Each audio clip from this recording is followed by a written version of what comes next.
I gotta tell you, I am stunned by this item from Joe Rome at Climate Progress this week. Washington Post, the day after the State of the Union address on Wednesday, listed the percentages of the speech that was devoted to the various topics that President Obama brought up. They listed 6 different topics, and despite the fact that climate change and energy issues took up some 10% of the speech, Washington Post failed to even mention it in their top of the front page banner. Yeah, it was remarkable, frankly. Apparently, the Washington Post has single-handedly made climate change disappear. Yes, and despite the Washington Post, climate change hasn't disappeared and was actually quite prominent in the State of the Union address. The fact is, the 12 hottest years on record have all come in the last 15.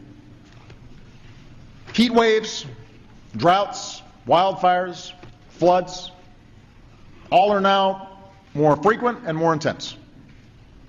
We can choose to believe that Superstorm Sandy and the most severe drought in decades and the worst wildfires some states have ever seen were all just a freak coincidence, or we can choose to believe in the overwhelming judgment of science and act before it's too late.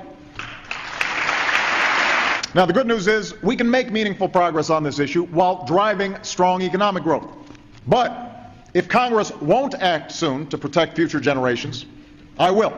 So even though Republicans say they will obstruct congressional action, President Obama can act through executive action, like through the Environmental Protection Agency, which is required by law to reduce emissions from existing coal-fired power plants. They haven't yet due to industry pushback. Obama did propose innovative policies, channeling revenue from oil and gas royalties to clean energy development through what he called an energy security trust, and he made a big move on energy efficiency. Let's cut in half the energy wasted by our homes and businesses over the next 20 years. That alone will cut our emissions in the United States by 30%. While Obama immediately pivoted to promoting domestic production of fossil fuels in his all-of-the-above mantra, meanwhile, Florida Senator Marco Rubio's Republican response to the State of the Union was full of Romney campaign anti-science denial and straw men. When we point out that no matter how many job-killing laws we pass, our government can't control the weather, he accuses us of wanting dirty water and dirty air.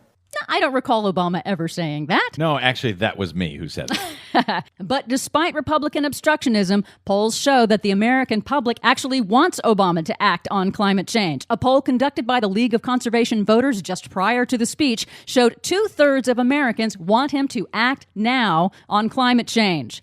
Meanwhile, activists are turning up the heat. On Wednesday, nearly 50 people were arrested after chaining themselves to the White House fence to protest the proposed Keystone XL pipeline. Those arrested included Robert F. Kennedy Jr., 350.org's Bill McKibben, and Michael Brune, CEO of the Sierra Club. This is the first time in the Sierra Club's 120-year history that the leader has been arrested. They recently changed their policy about protests and appear to now be taking a much more active role in actually raising some hell about this stuff. Good for the Sierra Club.